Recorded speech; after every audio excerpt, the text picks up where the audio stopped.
Remember when you were a kid and you would go to a family member's house and in their living room they had the good chair, and the good chair represented the best of their household? Well, now I'm offering the good chair in my house, and I'm going to offer it to your favorite content creators so we can slow down from a minute of content creation in the world that is ever speeding forward. And we're going to find out what it is they do and why they do it, what makes them love the content they create, and what their goals are and motivations. Welcome to the Good Chair.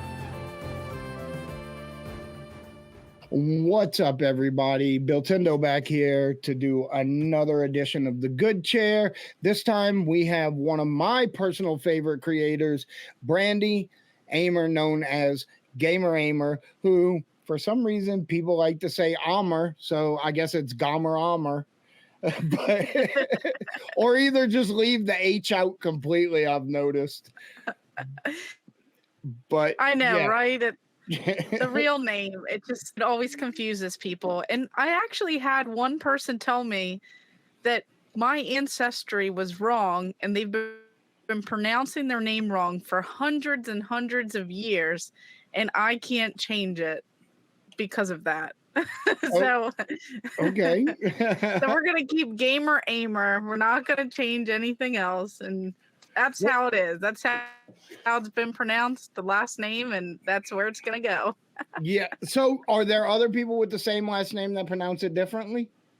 Not that I know of, not my family. Oh, okay. I know other people with my last name have the same spelling, but pronounce it slightly differently. Being that we're Italian from New Orleans, it starts with a CH, but we pronounce it with an SH. So it's like Chapetta. Obviously, there are distant family members that pronounce it Chapetta. So, yeah. Well, I guess anyone can call me whatever, but I'm just gonna stick with Gamer Amer. Yeah, I like it. So, Brandy, how did you get into content creation? All right, so it's kind of like a little bit of a story time. Absolutely. So I had no idea that there was this whole world of video game content creation. So I, like everyone else, the second that you get extra income, you get, your real career, or real job, something of that, you want to start reliving your childhood. And that's exactly what I did. I started making a little bit more money, working hard, and I wanted to spend money on some of the games and items that I had in my childhood. So I went digging through a little storage, tote bin that I had, and I found my jungle green Nintendo 64 with Donkey Kong 64. It had Tony Hawk Pro Skater and like so many other games that I had when I was a kid. And I went into a flea market one day for something else. I don't even remember at this point. And I'm walking around and I see all of my childhood, all these games, all these toys. And I was like, you know what? I'm going to spend a little bit of money on some of this stuff. So next thing you know, I start collecting for the Nintendo 64, and I'm on social media looking at things that I'm going to buy on Craigslist, back when that was a thing. When we could still do that. I know. So yeah, it was just crazy because I started getting on Instagram and I started seeing people post their pickups like as pictures. So I started doing the same thing, and people enjoyed seeing some of the items that I was finding. And next thing you know, someone had reached out to me in my like private message, like inbox, and they said, "You should do YouTube." And I was like, "What are you talking about?" And the person said, "I see you're kind of local to me. I do Magic the Gathering, like content on YouTube. There's a whole world of video gamers, and you should share some of your pickups. Let's meet for lunch and let's talk about this." So I said, okay. So I meet this person. We go to like Bertucci's or somewhere. I don't even know. And we start talking about YouTube and algorithm and things I don't understand at all. I have no idea about editing. I don't know any of these words. He shows me his like paycheck that he got, and he said, don't worry about any of this stuff. Just do what you're doing, have fun. And, we could talk about money options and stuff later. And I said, okay, if it's doing something that I'm enjoying, I don't really care about all that. So he comes over, he films my first game room tour video. It was about 6.5 hours of filming with a stranger. Right. And he edits that video and he posts it on the YouTube channel. And I got a lot of good feedback by it. I was super nervous. I stutter over my name. I like can't pronounce half the word. Like I'm just so nervous. But I really enjoyed it and I liked like the positive input. And then I started discovering all of these YouTubers. And next thing you know, I was like, wow, these are some cool people out here. And the person who was filming, he pretty much said, this is taking away, from my YouTube channel. I wish you luck. Good luck to you.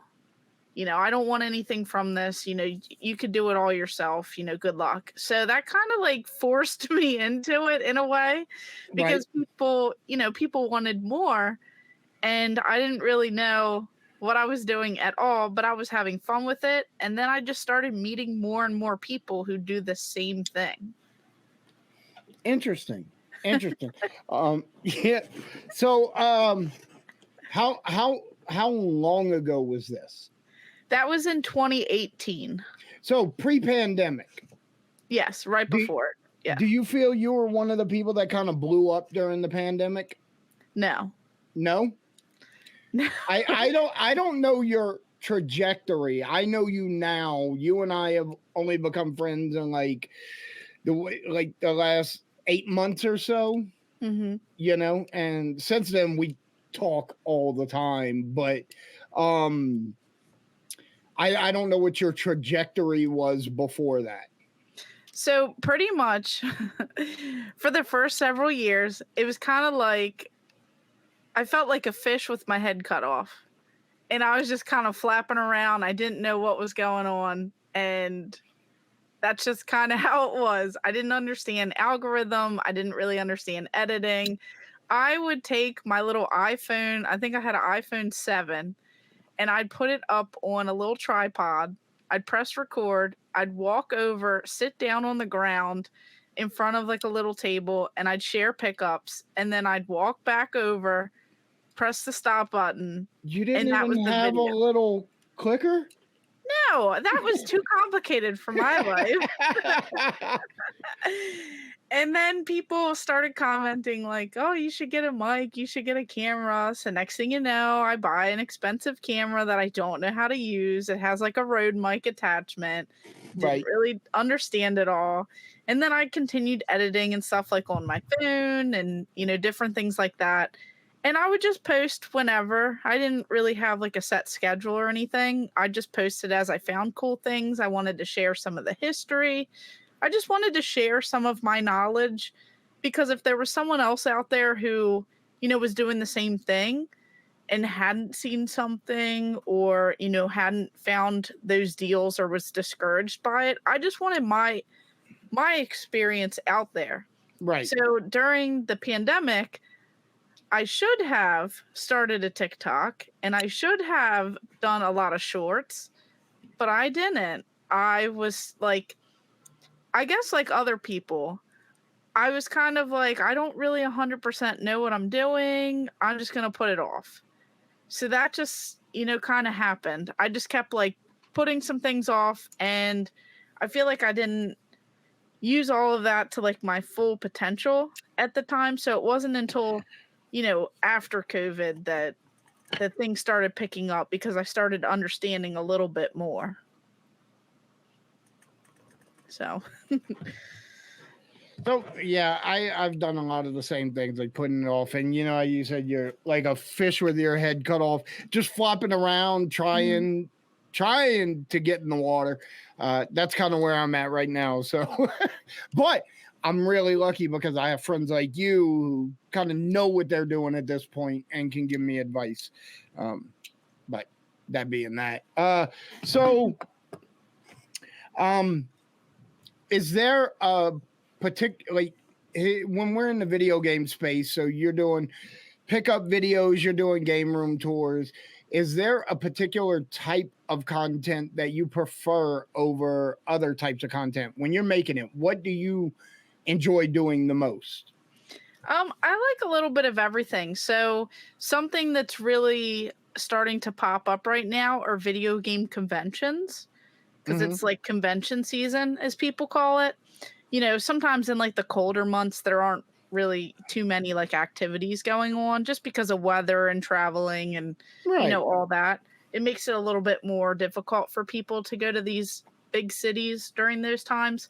So you have like this prime season of all of these different video game conventions. And I love going to them because you never know what you might find.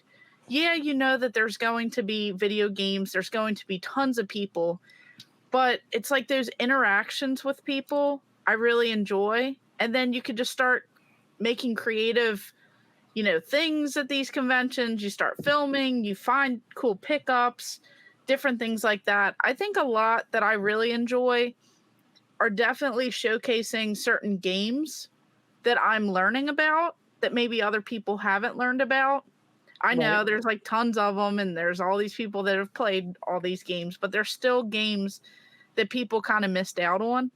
And then I really enjoy like the pickups. I feel like I'm known for having kiosks and standees and store displays and neon signs and statues and Right. you know, like the crazy promo stuff. So I love showing some of that stuff because maybe it's the first time that people seen it since, you know, they've seen it in stores, and it brings back that, you know, that memory or that moment. Or maybe people have never seen it before and they would have loved to see something like that.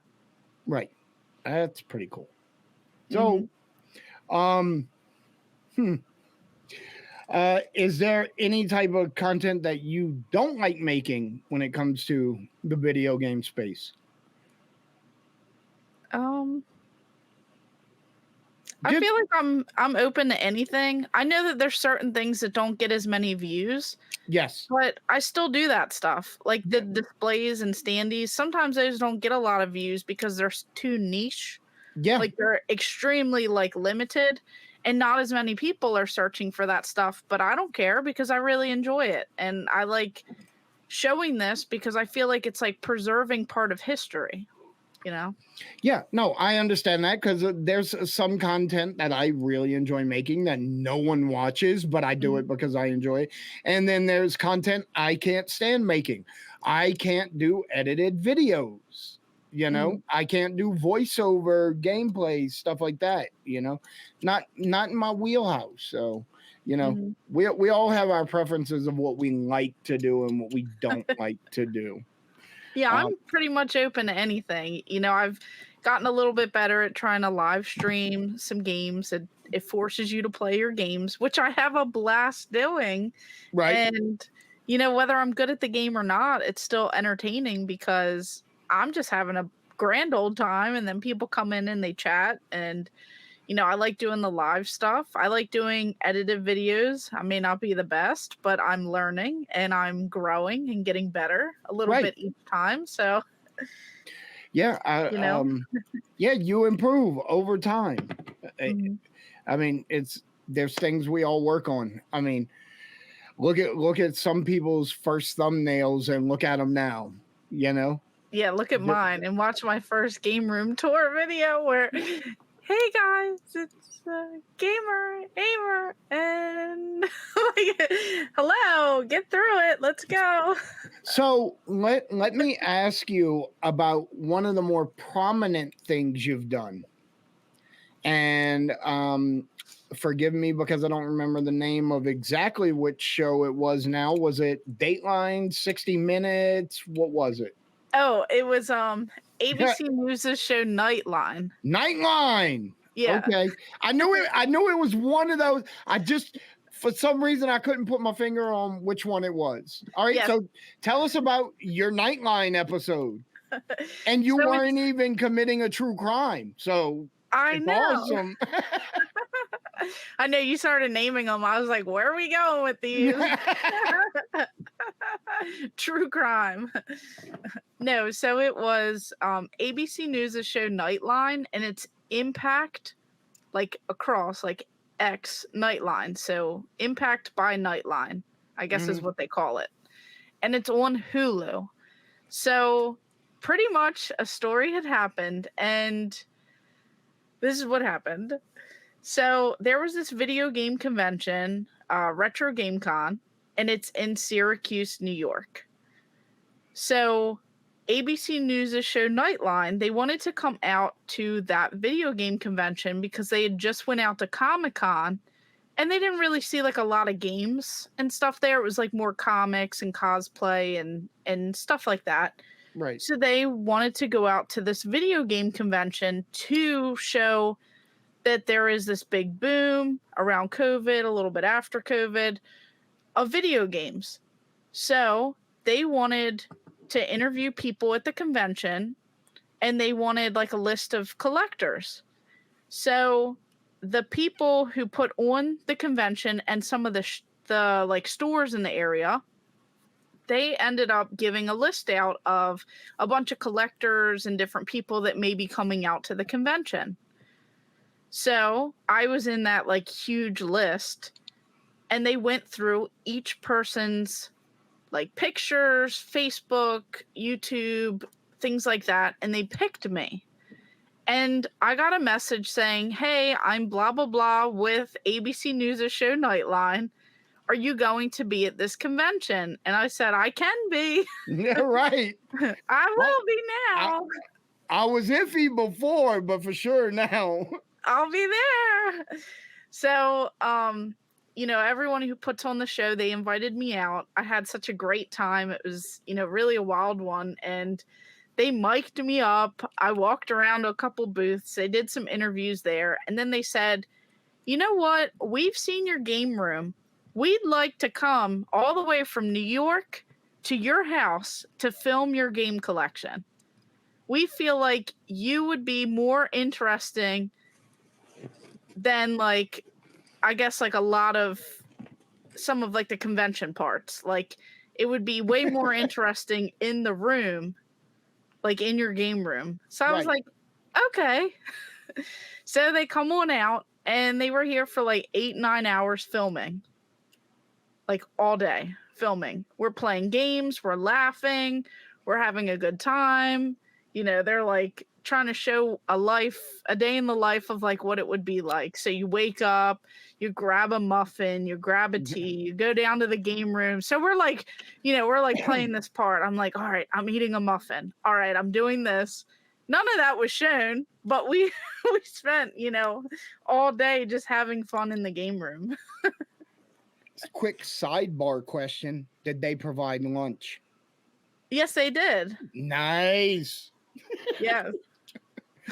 Like, hey, we're gonna get lunch for the whole crew.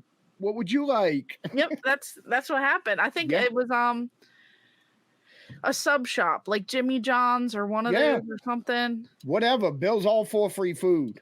Yeah, it was great. Yeah, it was a fun time. Awesome.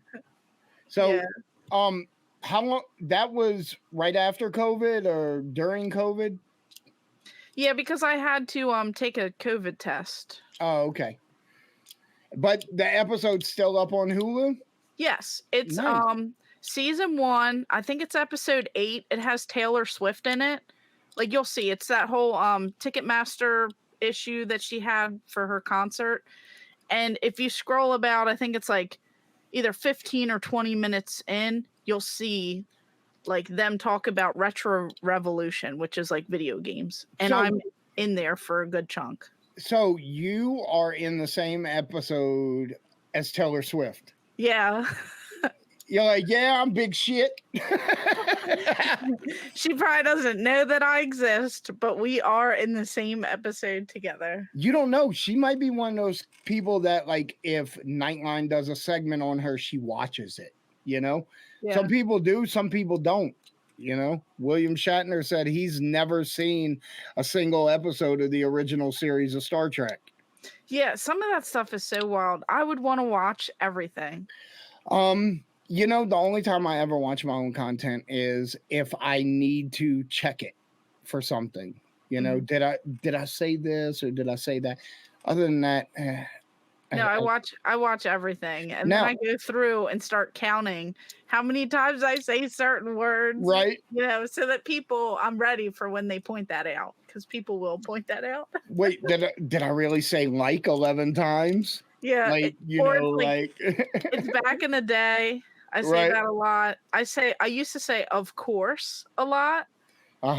And there were some like crazy jokes and people, you know, saying all kinds of stuff. It's wild to listen to, but you know, I just get a good chuckle out of it, and I try and not say some of those like filler words. Yeah, absolutely. So besides content creation, you are very active in the retro gaming community. For example, you're an admin of the largest Nintendo 64 group on Facebook. Yes. So, so it's the N64 super group is what we have, and they just kind of asked me to, you know, help out periodically. So every now and then people will message me with some questions about why they're blocked or banned or, you know, things like that, because people don't follow the rules. Oh, absolutely. Some people post, you know, not the nicest things and stuff like that. So we have to go in there, and every now and then I'll go on like a whole spree of approving or declining a bunch of people for entering into the group, because you have to answer all the questions. Yeah, you have to absolutely agree to the rules. So I just figured that, you know, I'd be a part of that, and I'm more of like a silent person, you know, on that, just because if anything needs to be done, I have no problems with it. And, you know, I just try to share my love of the Nintendo 64 and my collection, and try to answer some expert questions whenever I can. Yeah, no, I get it, because two of your admins, yourself and the Quest guy, are two people that I speak to on an almost daily, or if not daily basis, you know, whether it's one or two messages here and there, whatever. And technically, you guys are my competition, because I created the second largest Nintendo 64 group on Facebook. But but the truth is, at the end of the day, like, our love of video game trumps nonsense, you know. Exactly. Petty There's things room for everyone. I'm in as many groups. I'm in like hundreds of groups. Do I have time to really go through all of them? Probably not. But when I need to, you know, I have access to everything. Yeah, absolutely. Yeah, be a member of the community. Yes. Yeah, that's always a big thing with me. So, where do you have? Okay, so we talked about this earlier. You're a very organized person. Yes. And I am not. I'm a very shoot from the hip, very impulsive, let's do this type person. So I would imagine that you have some goals for your content. Would you like to talk about that a little bit? Like, what are your goals for your content? Do you have somewhere you'd like to see it go? Well, I think everyone ultimately, when they start, they want more people to see their stuff. You know, because if you're putting in all this time, effort, money, and all of that, you'd like it to go somewhere. Right. You know, you don't want 0 people to watch it. So when I first started, I guess for like the first 3, maybe 4 years, I really had no idea on a lot of things, especially like the first 2 or 3 years. I didn't know about like all the tags. I didn't know about a lot of things when it came to making content, uploading it, posting it, sharing it. I didn't know all of that stuff. Well, last year was by far one of my best years that I did. I think I ended the year out with around like 7,000 subscribers or something the previous year. And last year I had done, I guess what I had done in those 4 years, I had done in 1 year. Right. So I had completely like shifted everything, and I got like several thousand subscribers. I got like 1.5 million views or like something crazy like that. And that was more than what I had done in the first 4 years of YouTube. So I had, like really had a pretty good year. I had met so many amazing people. I went to so many different conventions, and, I just had a good time with that. So I would like to see, just improvement when it comes to me editing, uploading content, just trying to stick more to like a schedule instead of like, all over the place. Just trying to better myself when it comes to, creating this stuff so that it's a little bit more interesting or, wouldn't say like bearable, but, obviously you want it to be like nice enough for people to watch and listen to. Yeah. That is good goals. Yeah, so I mean, I'm not really gonna lock into anything because I don't want to say like I need to hit this number by this day, but I do have some numbers and stuff in my head that I would like to be on the path at. So, by the end of the year, I think right now I'm less than 100 away. I think it's like 70 away from 15,000.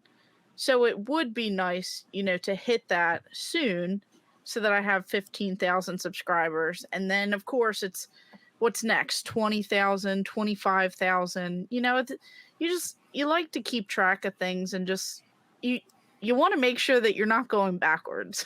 Yeah. Oh yeah, absolutely. Mhm. I worry about that constantly. Like wake up, you have like 2 subscribers and one of them's you, and you're like, what? Wait, what did I do? Yeah. Oh, did I inadvertently use a slur? Like I didn't even know that was a bad word.